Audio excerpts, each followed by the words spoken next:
The settlement of Antelope Pass, Wyoming territory, did not sit so much as it crouched, an anxious collection of pine and clapboard buildings clinging precariously to the edge of the Laramie foothills. Dust was the currency here. It coated everything: the faded sign of the single general store, the peeling paint of the saloon, and the windows of the white-steepled church, where the bell rang hollow and brittle across the endless wind-scoured prairie. The air tasted permanently of alkali and desperation. Telegraph wires had arrived less than a season ago, a flimsy, arrogant line strung between crooked poles that promised connection, but mostly just hummed with the static tension of all the unspoken words that never got sent.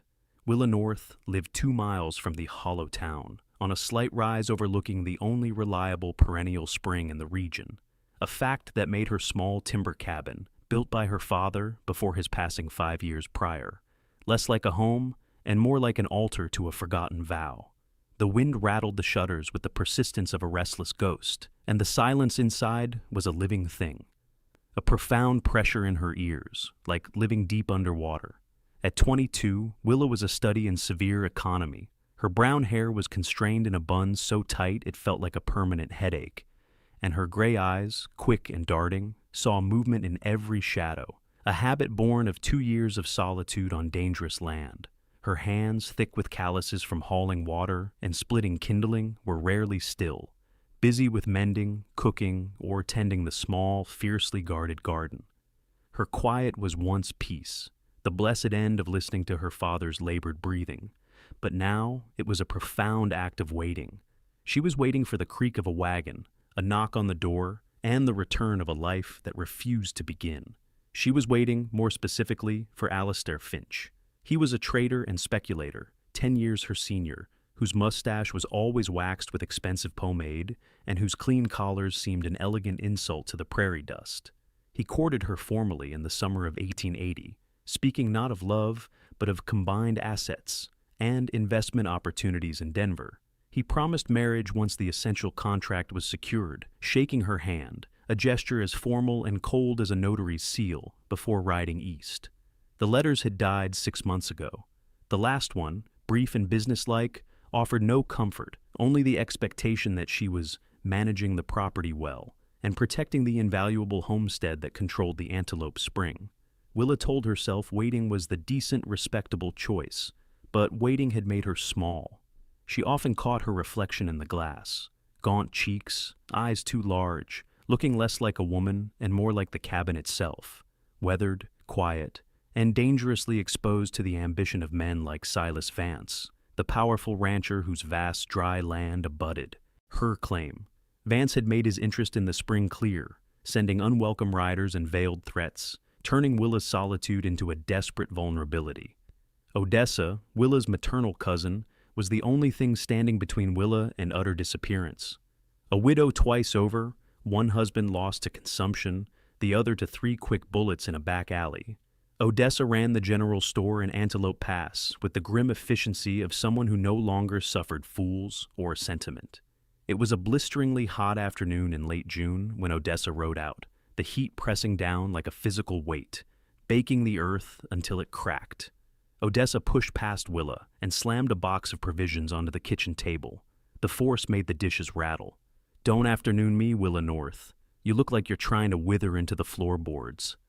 Odessa didn't mince words. 2 years waiting on that Finch fellow. 2 years living like a hermit crab. The last word was a stiff little note 6 months back, asking after the water spring. Water spring, not your health, not your soul. "He is busy with his trade," Willa insisted, twisting the rough cotton of her apron. "He is busy with another woman, or he is dead in a ditch with no one to clean his damn fancy collars," Odessa countered flatly. She yanked a folded copy of the Territory Gazette from her pocket and slapped it open, pointing to a small, discreet notice. Odessa's voice took on the formal rhythm of the advertisement. Companionship for respectable ladies. Protection, escort, and conversation provided by experienced gentlemen. Discreet, professional. Terms negotiable. Inquire at the Pass Mercantile. That's for that kind of woman," Willa stammered, horrified. "It's for women who need help," Odessa cut in, her voice firm. Women who need firewood chopped, a fence mended, or a man's presence to remind the wolves, the four-legged and two-legged kind, like Vance's riders, that she is not easy prey. Women like you, Willa. Odessa folded the paper with a decisive snap. I already sent word. His name is Finn Wilder. He's clean, he's strong, and he doesn't drink on the clock. He'll be here tomorrow, 2 o'clock. He's a rascal, a flirt, and dangerous when he has to be. But he'll make you laugh, girl. When's the last time you did that? Willa couldn't recall. Odessa left, the image of the folded advertisement burning into Willa's mind. At 2 o'clock the next day, the sound of hoofbeats was not a cheerful signal, but a detonation of noise in the suffocating silence. A tall rider on a dusty bay crested the rise.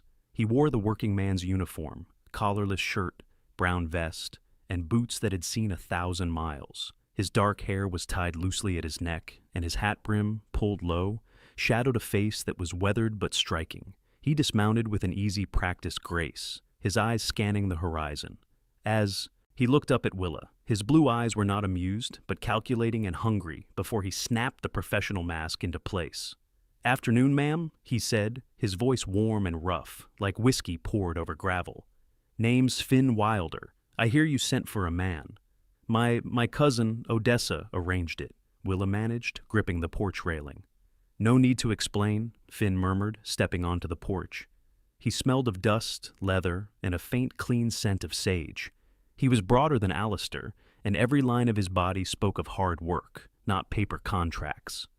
"Before I set foot in that parlor, we agree on terms. A man like me don't move without conditions." "Conditions?" Willa asked, voice weak. You see me standing here clean. No sores, no sickness, and I bathe every other day." He hooked his thumbs in his belt. "My rule is this. I don't cross the threshold without invitation, and I never, ever touch you unless the work demands it. The wages buy my company, not my conscience." He paused, letting his gaze drift down her modest dress, then back up to her startled eyes. "But it's fair you know what the rest of the menu looks like. If it's short company you fancy, I charge $20 for a half hour of talk. Full evening, $50. But if you want me to wash your dishes and warm your bed after, that's $100. And I warn you, when I warm deep.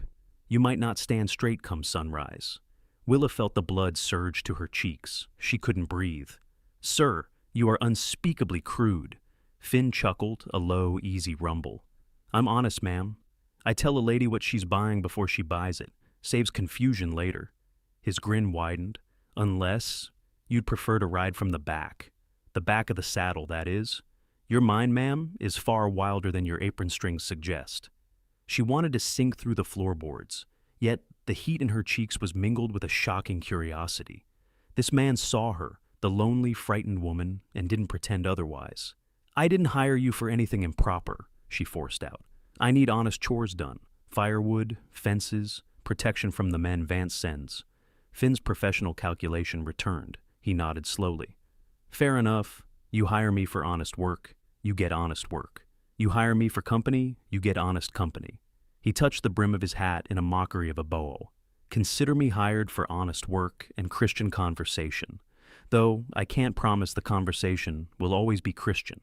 Despite herself, a brittle, genuine laugh escaped Willa. "I suppose you should come in. Now that's the sweetest yes I ever heard." For the next 2 weeks, Finn Wilder was a fixture at the North homestead. He split enough firewood to weather 2 winters, mended the fence along the creek line, and oiled every squeaking hinge. But the real work was the noise. He filled the cabin with stories that were rough and funny, tales of furious husbands and farm dogs that bit hard, making Willa laugh, a surprised, unguarded sound that seemed to shake the dust out of her soul. The strict rule of no touching became the source of their escalating, unspoken tension. It defined their days. One afternoon, they were shoring up the north wall of the barn, Finn perched high on a ladder. Willa stood below, holding a heavy timber in place while he secured the top brace. He was working shirtless, his skin the color of worn saddle leather, glistening with sweat. His large, jagged scar, the result of a disputed gunfight that had forced him into exile and given him the nickname the Sober Gunslinger, was constantly exposed. Willa, focused on the beam, had to fight the urge to reach out and touch the scar, the visible cost of his dangerous life. "Hold steady, Willa, just a little higher." Finn instructed, his voice taut with effort. As he hammered the final nail, the ladder shifted. Finn lost his balance for a second, and he instinctively dropped his arm to steady himself. His forearm brushed Willa's cheek, the rough hair and sun-hot skin against her face for a split second. Finn recoiled instantly, his movements as sharp as a cut wire. "Apologies, ma'am. Work demanded contact," he murmured, his voice suddenly thick, ragged around the edges. That accidental touch was more intimate than any of Alistair's cold formality. Later that evening, while Willa stirred a pot of beans, Finn came up behind her to reach a tin of dried spices on the high shelf. He was close enough that his shadow covered her entirely. His chest nearly touched her back, and she could smell the scent of soap, sun, and something warm, inherently masculine. "Careful, ma'am," he murmured, his breath stirring the fine hairs at her neck. When a woman pours for a man like that, folks might think she's filling more than his cup. Willa froze. "You're insufferable." "I'm honest." His voice dropped lower, the playful edge gone. "And if I ever kiss you, it won't be by accident. I'd warn you first, so you could turn your cheek. Or not." She spun around, a mistake. They were too close. She saw the intense concentration in his blue eyes, and the pulse beating strongly beneath the skin of his throat. "I'm engaged," she whispered. "I know." He stepped back, creating the necessary, agonizing distance. "That's why I keep my hands to honest work, until your heart decides who it belongs to." He explained his life then, sitting opposite her at the rough kitchen table. He was saving money, not just any money, but the specific sum needed to transport his mother and 9 siblings west, away from the constant pressure of Silas Vance, who had vowed revenge after Finn had shot and killed his cattle foreman in a self-defense skirmish 3 years earlier. The local law had cleared Finn, but Vance had ruined his life, driving his family off their land. "I may be selling my time, Willa," he said quietly, his gaze steady, "but I'm buying my family's safety. That's why I need the coin so bad. And that's why I won't risk the work by touching a decent woman who hasn't asked for it." Willa understood then that his scandalous trade was his ultimate sacrifice, the price of his duty. One afternoon in early August, the heat was still a smothering blanket when a black carriage pulled by 2 matched horses rolled up the drive. It was expensive, ostentatious, and terrifyingly out of place. Willa, with dirt on her hands from the garden, watched as Alistair Finch stepped down, immaculate in a gray suit and polished boots. His mustache was waxed to sharp points. He looked exactly as she remembered, except somehow more refined, more like he belonged somewhere else. "Willa, my dear, I told you I would return." He crossed the yard in 3 strides and took her hands, his touch dry and dismissive of the soil on her skin. Finn emerged from the barn, carrying a coil of rope. He stopped cold when he saw Alistair. Alistair glanced at Finn, a flicker of cold recognition in his eyes. "And you are the hired man, I see." He looked Finn up and down with obvious contempt. "You may leave your chores and go. We have private business to discuss." Finn glanced at Willa. She looked pale, uncertain, her composure shattering under the weight of Alistair's polished certainty. Finn lowered the rope slowly, his eyes never leaving Willa. "You want me to go, ma'am?" "Perhaps you should," Willa managed. She felt dizzy, caught between the promise of respectability and the reality of life. Finn nodded once, a quick, almost angry movement. "I'll be in the barn if you need me, and Finch," he added, his voice low, measured, and deadly. "Don't touch her without her permission." Alistair scoffed, then led Willa into the cabin, where he spent the next hour talking, not asking. He spoke about Denver, about the magnificent house they would have, and the parties they would attend. He talked about her property as if it were already sold. "The contract in Denver took longer to finalize than anticipated," he purred, taking her hand. "But it is done now, and we are positioned for prosperity. We should marry as soon as possible. Then we can begin the process of selling this land to the appropriate buyer. Silas Vance's representative has already provided the papers for the water rights." Willa felt a chill that had nothing to do with the summer heat. "Silas Vance, I am not selling the spring. My father told me never to sell the spring." Alistair's smile tightened. "Willa, be reasonable.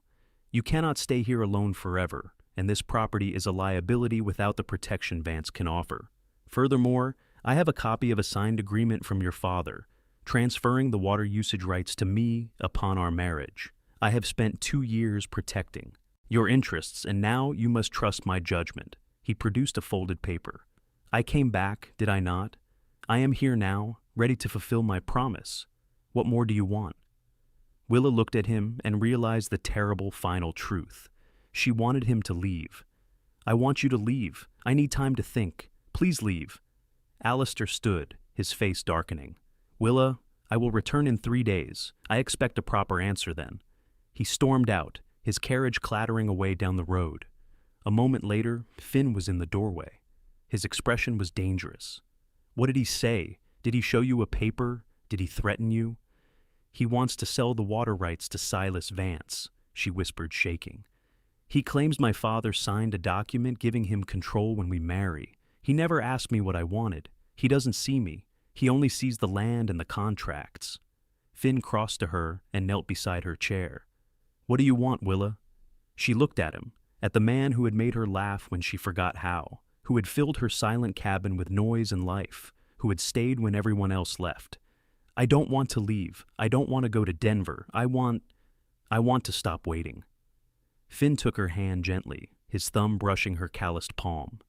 "Promises can be broken when the other person broke theirs first. You don't owe him anything. This is your life, your land, your choice." 3 days later, Alistair Finch returned, not alone, but with 2 hard-faced men in Silas Vance's livery. He didn't bother with the porch this time, stepping straight into the yard, his manner cold and decisive. "I'm here for your answer, Willa, and to finalize the transfer of the water deed. If you refuse, I will use the contract I possess to secure the rights anyway, but I would prefer to leave you with your dignity." Willa stepped onto the porch. Finn was standing directly behind her. Alistair sneered, his eyes flicking over Finn. "Ah, the hired hand is still here. You really can't bear to be alone, can you, Willa? And you?" He addressed Finn, his voice dripping contempt. "I offered you a bribe of $50 to leave. I'll make it 75. Get on your horse, Sober Gunslinger, before you involve yourself in a private, respectable matter." Finn stepped forward, placing himself between Willa and Alistair. His hand rested lightly, casually, on the worn pistol at his hip. "This matter stopped being respectable the minute you lied about a dead man's signature. And I'm not for sale, Finch. You've got the wrong market." "You are a prostitute, Wilder," Alistair said, his voice rising into fury. "And she is no better than a common whore for hiring you." Finn moved before Willa could blink. He crossed the yard in 5 long strides and planted himself nose to nose with Alistair. "Say that again," he said, his voice quiet, deadly calm, the true killer coming to the surface. Alistair paled, but held his ground. "I said she is a—" One of Vance's men moved, a short, desperate reach for the pistol on his hip. Finn was faster. His gun was out, a heavy Colt, not aimed to kill, but to maim. The shot roared, deafening the afternoon, tearing a ragged hole in the dirt beside the henchman's boot. The man yelled and grabbed his foot. "Get your hand off that gun, or the next one is higher," Finn commanded, his voice vibrating with lethal certainty. Alistair stared at the smoking gun, his courage evaporating. "You cannot do this. This is lawless." "I'm going to tell you what I am," Finn said, never taking his eyes off the 2 thugs. "I'm a man who sells his time because it keeps his family fed. I'm low maybe, but I'm the kind of low that stays when a woman cries. You wear a fancy suit and talk pretty, but underneath, you're rotten." Alistair looked between the gun, the bleeding henchman, and Willa. He turned to flee, but suddenly the air thickened with a new, terrifying sound. Willa had moved. Driven by a clarity born of fury and fear, she had crossed the threshold and grabbed her father's heavy double-barreled shotgun from the rack above the fireplace. She stood in the doorway, its black muzzle steady and pointed at Alistair's chest. "Get off my land, Alistair," she said, her voice clear and hard. "You break promises and you bring criminals here. The land, the spring, the deed, it all stays with me. You are no longer welcome here." Alistair stared at the shotgun, then at Finn, his face a mask of impotent rage. "You will regret this. You will be alone and ruined." He grabbed his hat and gloves. "Vance will have this land, one way or another." The carriage clattered away, leaving nothing but dust and the smell of gunpowder. Willa lowered the shotgun, her arms shaking violently. She looked at Finn, at the man who had faced down 2 guns for her. "I think," she said, her voice barely a whisper, "I have just stopped waiting." Finn crossed to her, taking the shotgun from her unsteady hands and leaning it carefully against the wall. He stood 1 step below her, their eyes level. "What does that mean, Willa?" "It means I'm done waiting for a respectable lie. I want to choose someone who does." She reached out, her calloused hand finding the rough skin of his jaw. "Do you want me, Finn?" He closed his eyes briefly, a low groan escaping him. "Yes. God help me. Yes." "Then marry me." His eyes snapped open. "What?" "Marry me. I know it's backwards, I know it's scandalous, but I don't care anymore. I want to wake up in a house that feels alive. I want to laugh. I want you." Finn laughed then, a startled, amazed sound of utter disbelief. "You're proposing to me, the hired man, the disgrace." "You are the best man I have ever known," she stated simply. He pulled her into his arms, lifting her off the step and pressing her against the hard wall of his chest. His mouth came down on hers, not a formal peck, but a warm, thorough, demanding kiss that tasted of dust and adrenaline and the fierce, undeniable scent of hope. When he pulled back, he was grinning, his blue eyes alight. "We're both insane, Willa North." "Probably." They married on a Wednesday afternoon in October in the small church at Antelope Pass. Odessa stood as witness, her eyes sharp but filled with rare approval. Half the town came, curious and gossiping, but when the preacher asked if anyone objected, only the sound of shifting feet broke the silence. That night, Finn carried Willa over the threshold of the cabin. She laughed, a sound of pure delight and nervousness. He set her down gently, and the small house felt suddenly too hot, too quiet, and entirely too small. He must have seen the tremor in her hands because his voice went low and tender. "Let me rinse off, Willa, and I'll show you how a man tends the woman he chose." He crossed to the wash basin and pitcher, pouring water to wash, the splash sounding soft in the lamplight. Willa sat on the edge of the bed, her heart hammering with a mix of nerves and anticipation. When he emerged, his broad chest glistening faintly, a towel wrapped low around his hips, she saw him fully. The man who was her safety, her scandal, and her choice. He locked eyes with her, a sly grin playing on his lips as he approached. Her breath hitched. He untucked the fabric slowly and let it drop. Willa's initial shyness melted under the heat of his gaze. He pulled her against him, capturing her mouth in a deep, hungry kiss.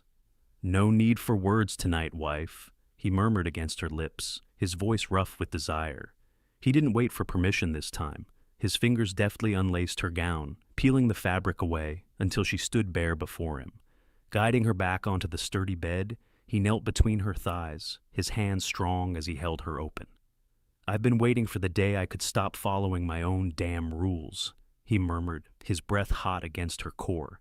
He used his mouth, his hands, and his body with expert patience, erasing years of self-denial and desperate loneliness with every touch.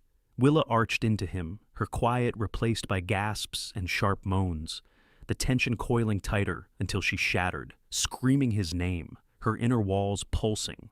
Finn followed moments later, his climax a raw, visceral sound of ownership and release, his body shuddering against hers.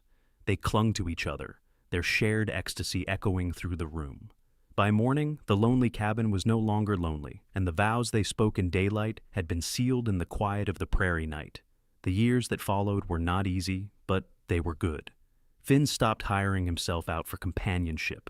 He worked their land, taking odd jobs in town, still maintaining his reputation as the Sober Gunslinger for anyone who dared trespass on the North Spring. Willa taught him to read and write properly, sitting with him at the kitchen table by lamplight, and Finn, in turn, discovered a gift for storytelling, turning his scandalous past into comedy gold at barn dances. People paid to hear him tell about the dog, the cupboard, and the shy woman who opened the door. Their homestead slowly prospered. They added a second room, bought more chickens, and acquired dairy cows. In the spring of 1884, Willa discovered she was pregnant. Finn nearly fainted with terror, then whooped with joy. Their children came, Cicely with her mother's gray eyes, Gwyneth with her father's loud personality, and Osbert, the son. The cabin that once echoed with Willa's solitude now rang with laughter, crying, and the joyful chaos of a family. One evening, decades later, when the children were grown and gone, Finn and Willa sat together on the porch. Finn was 45 now, his hair shot through with gray, his face weathered by sun and laughter. Willa was 35, still shy sometimes, but no longer afraid. Vance had long since sold his ranch and left the territory, and Alistair Finch had been ruined by a bad investment, a footnote in their rich history. "Do you remember the first day I showed up here?" Finn asked, his rough fingers lacing with hers. "How could I forget?" Willa laughed. "You nearly gave me a heart attack. You dropped your ladle. You asked if I liked it from the back." "Second best, Willa. The first was kicking out Finch." "Fair," she agreed. They sat in comfortable silence, listening to the sounds of the night. "If I die tomorrow," Finn said quietly, "let it be known I was a man washed clean by a woman's kindness. I didn't even have to pay the full 100. Willa laughed, swatting his leg. "You'll never let me forget that, will you? Can't forget the day my life turned decent. All because a shy girl opened her door and nearly fainted when I asked if she liked it from the back. I did not faint. I was horrified." "You were curious," he corrected, grinning. She could not argue with that. She had been curious, curious enough to let him stay, curious enough to listen, curious enough to see past the scandal to the good man underneath. The door opened, and their grandchildren spilled onto the porch, bringing noise and demands for stories. Finn pulled them close. "Tell us the cupboard story again, Grandpa," the oldest begged. "You've heard it 100 times. Tell it anyway." So Finn told it, embellishing and exaggerating, making them laugh until their sides hurt. Willa watched her family, listened to the sound of joy filling the prairie air, and felt a fierce, profound gratitude for the day she had chosen to stop waiting and start living. As the stars came out and the children finally went to bed, Finn and Willa remained on the porch, hands still linked. "I think people like love stories that start wrong and end right," Finn whispered, kissing her hand. "It's not over." "Yet," Willa replied. They sat together as the night deepened, the house glowing warm behind them, the land they had built together stretching out into the darkness. A love born in scandal and laughter, tested by choice, ending in the only way that mattered, together. A man's worth, they proved, isn't counted by his past, but by who stands beside him when the dust settles.